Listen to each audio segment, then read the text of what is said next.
Now let's move on to why would China want to internationalize the renminbi?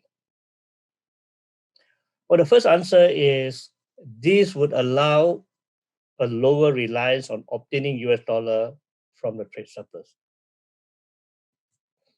Because China needs to import iron ore, copper, coal, soybean, and oil. And all these are denominated and invoiced in US dollar.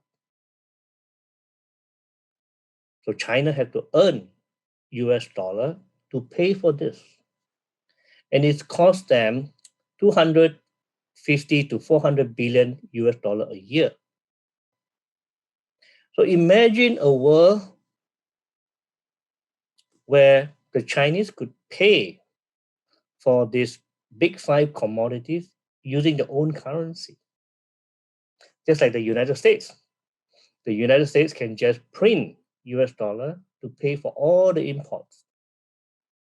So if China can internationalize the renminbi and the renminbi become as acceptable as a trading currency as the US, commodities like oil and all this are denominated in renminbi, then life would be a lot easier for China. They don't have to worry about where to find US dollar to pay for this crucial import. The second reason is there is a shift in their export structure.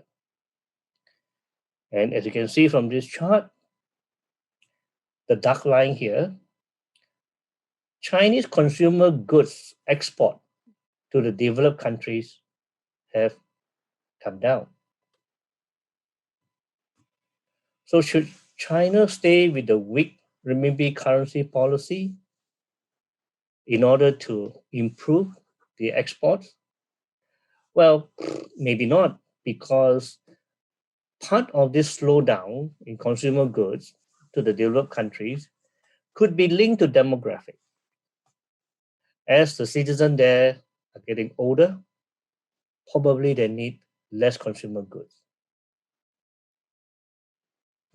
Fortunately for China, their export of heavy machinery to developing countries have increased. That's good news. However, the problem with exporting to developing countries is typically the response that they get, I have no money. Okay, right? By their status as an emerging or developing country, they do not have a lot of foreign currency reserve.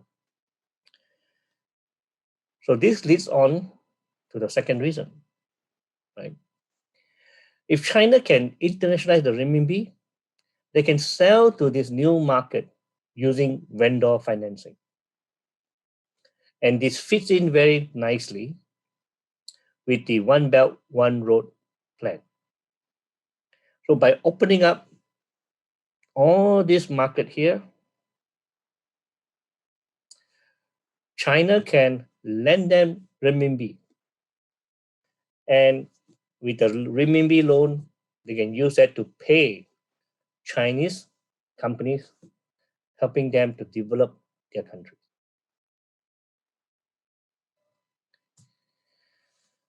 While it is good that China is able to lend money to this country, who then buy a lot of Chinese steel, Chinese consumer goods, and contribute to China's growth.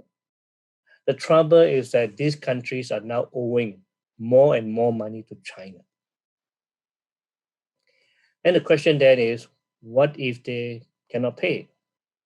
What if some of these countries are not politically stable?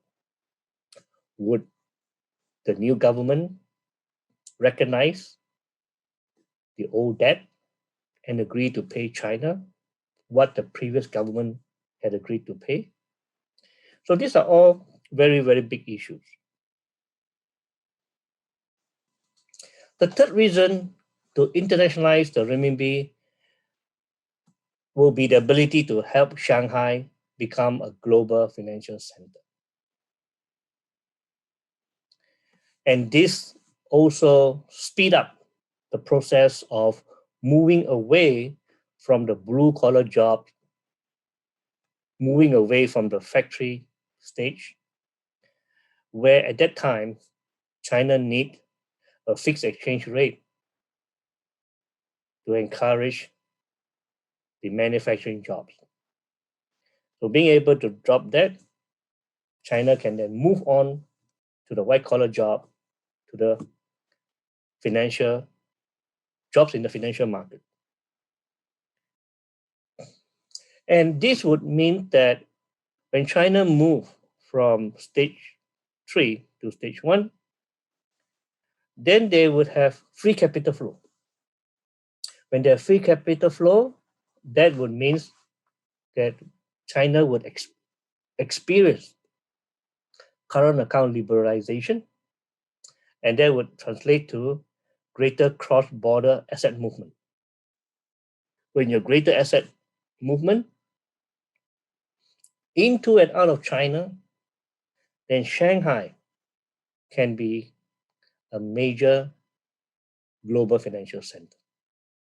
So these are the three reasons why China would find it beneficial to internationalize the renminbi. This concludes this segment.